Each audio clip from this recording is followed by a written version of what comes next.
Sir हमने देखा है कि चुनाव जब आता है तब तब मंच सज जाता है, चुनावी नेता वहां पहुंच जाते हैं और उन राजनीतिक नेताओं में एक दूसरे को माला पहनाने का काम होता है। ऐसे हाथ हिलाएंगे और उसके बाद बड़ी बड़ी बातें करेंगे, आरोप लगाएंगे, तेरे दामन में इतने दाग, ये बताएंगे। राजनीति में ये सब आम बात है। जैसे चुनावी मौसम का आगाज होता है वैसे ही आरोप प्रत्यारोप शुरू हो जाते हैं। लेकिन आम जन की आस्था या विश्वास का इस्तेमाल चुनावी प्रचार में किया जाएगा तो इसे अंग्रेजी में सेल्फ गोल कहा जाएगा। समझ गए ना? और कुछ ऐसा ही कांग्रेस नेता राहुल गांधी ने कर दिया है, एक बार फिर से कर दिया है, अपनी पुरानी गलती को दोहरा दिया है। ऐसा पहले भी कर चुके हैं और मैं आपको बता दूं, इसमें अमित शाह नहीं बल्कि प्रधानमंत्री नरेंद्र मोदी ने भी मुजफ्फरपुर की जनसभा से कहा और यह कह दिया है कि जिस छठ पर्व को हम ग्लोबल पर्व बनाने में लगे हैं उसका राहुल गांधी मजाक बना रहे हैं। मोदी यही नहीं रुके, उन्होंने आरजेडी कांग्रेस को 5 नए नाम भी दिए हैं।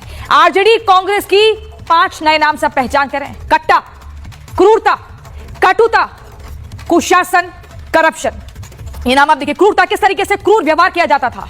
कटुता, कैसे एकदम कड़वी भाषा का इस्तेमाल किया जाता था, एकदम लहजे में पता लगता था इधर आओ उधर जाओ, हम बताएंगे क्या करना है। कुशासन मतलब शासन में कोई भी किसी भी तरीके से ईमानदारी नहीं, और करप्शन मतलब कि भ्रष्टाचार। ये 5 के ये नाम दिया है। दूसरी तरफ राबड़ी देवी कह रही है कि बिहार में वाकई में विकास हुआ है, तो मोदी जी बिहार में क्या कर रहे हैं, क्यों दौरा कर रहे हैं, क्यों अमित शाह बार बार आ रहे हैं। लालू पर कई आरोप कोई लगाए जा रहे हैं लेकिन वो आरोप साबित नहीं हुए। लेकिन नीतीश पर 70,000 करोड़ के घपले का आरोप राबड़ी देवी ने लगा दिया। तो वो कहती है कि एनडीए कभी भी नीतीश कुमार को सीएम नहीं बनने देगा। अखिलेश भी नीतीश को चुनावी दुल्हा बता रहे हैं, यानी कि पूरी तरीके से फाइट एकदम टाइट है। और आपको बता दूं अखिलेश ने क्या कहा कि नीतीश कुमार बीजेपी के लिए चुनावी दुल्हा है, लेकिन मुख्यमंत्री पद के लिए वो दुल्हा नहीं है। बिहार बदलाव चाहता है और इस बार बदलाव होगा। वहीं तेज प्रताप यादव अभी नई पार्टी बनाई है, पार्टी का नाम है जेजेडी। कहते हैं कि आरजेडी से एकदम अलग है। परिवारवाद का जो दाग बार बार लग रहा था उसको धो दिया है मैंने।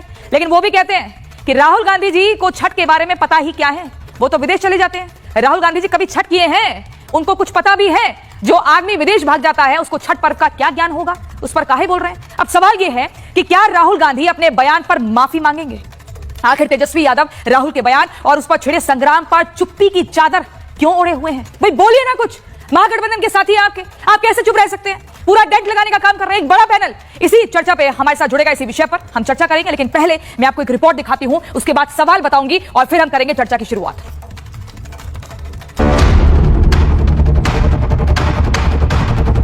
राहुल आए, तेजस्वी के लिए मुसीबत लाए। विदेश भाग जाता हो उसको छठ पर्व का क्या नॉलेज है? पीएम मोदी का 5K जवाब, इंडी से हिसाब। मैं 5 शब्दों में उनके कारनामों की कथा कहना चाहता हूं। बिहार में आस्था से टकराई सियासत।